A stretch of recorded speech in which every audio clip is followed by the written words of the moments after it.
dúfam, že ma to nejak posilní. Že nájdem si tu nové priateľstva. Očakávania, relax a dodávať seba iným.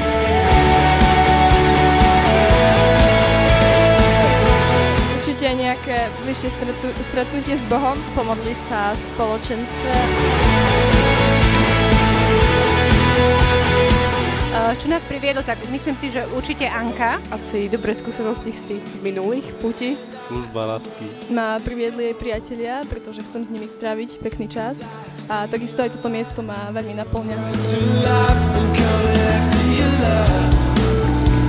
Tie pute mi dávajú takú radosť, také naplnenie a také odhodlanie znova bojovať proti tým pokušeniam, ktoré vládnu v celom svete. Sú miesta, ktoré sa zdajú byť také posvetnejšie. Sú miesta, ktoré nejakým spôsobom vytvárajú určitú ponuku.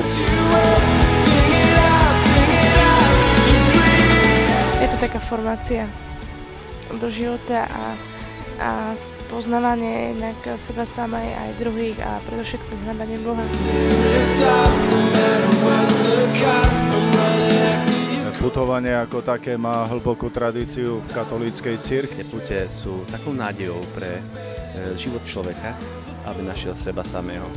A ak nájde seba samého, bude vedieť byť darom pre iných. Samotné putovanie naznačuje naše putovanie do nebeskej vlasti. Čo ma tak potešilo, oslovilo, tak bolo to množstvo ľudí a ľudia, ktorí sú s úsmevom, ľudia, ktorí sú tu a pretože oni sami chcú. Mladí, ktorí objavia tú krásu, čistoty v sebe, zažívajú tú pravú radosť. Je ozajstná, ak sa preto rozhodnú. Je skutočne pravdou, že radosť vychádza z čistého srdca. Veľmi rád spomínam Don Boscovú tému, že ak je mladý človek smutný, buď potrebuje nemocnicu, alebo spovedelnicu.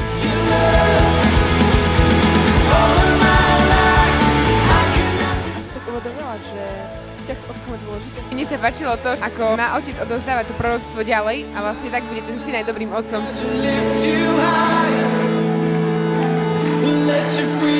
Východňári to sú takí priateľskí ľudia a veľmi podobní ako my tam hore na Orave. A na tejto púti sa mi páčila tá spoločnosť, tá atmosféra, tá rodinná atmosféra.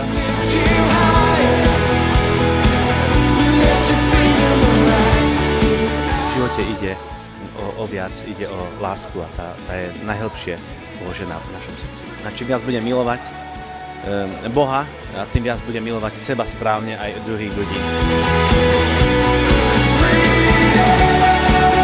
Lebo toto z pohľadu mami je nebo na zemi pre deti. Veľmi pekne to vyjadril Benedikt XVI, keď povedal, že milovať znamená slúžiť. Ak je toto púť, kde hovoríme o láske a o vzťahoch, tak videl by som také praktické uživotnenie aj práve v službe vo farnosti. Potrebujeme pre všetkým pochopiť toho vedľa seba. Prísť domov a viac počúvať, ako rozprávať. Vždy, keď mladý človek odchádza povzbudený, myslím, že má veľkú túžbu zmeniť svet. A skončí to pri tom, že nezmenil seba. Aby sa proste nebali proste prísť na tú púť a proste svoje problémy zveriť Pánu Ježišovi. Nech to dajú Bohu. Toľko by som chcel odkázať. No príďte to, čo vidíte. Lepšie je raz vidieť, ako 100 razy počuť. Na to by som im chcel zapriať, aby nikdy nejako neustrnuli, aby boli tí, ktorí sú v pohybe, ktorí vyhľadávajú to, čo obohacuje, a zároveň boli tými, ktorí takto obohatení, aby to ponúkli potom aj ďalej. Týždeň nemá len nedele, má aj všedné dni. A človek, ktorý chcel by zažiť vo viere len nedele, len tie emocionálne radosti, v podstate sa stáva, že celý týždeň má depresie, kedy príde nedeľa. Hej? A preto je dôležité, aby sme sa naučili rozmeniť do všedného dňa, čiže žiť radosť všedného dňa.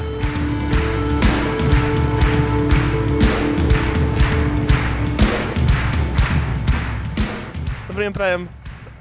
Vy ste na tejto puti prvýkrát? nechcel odpovedať. Dobrý deň prajem.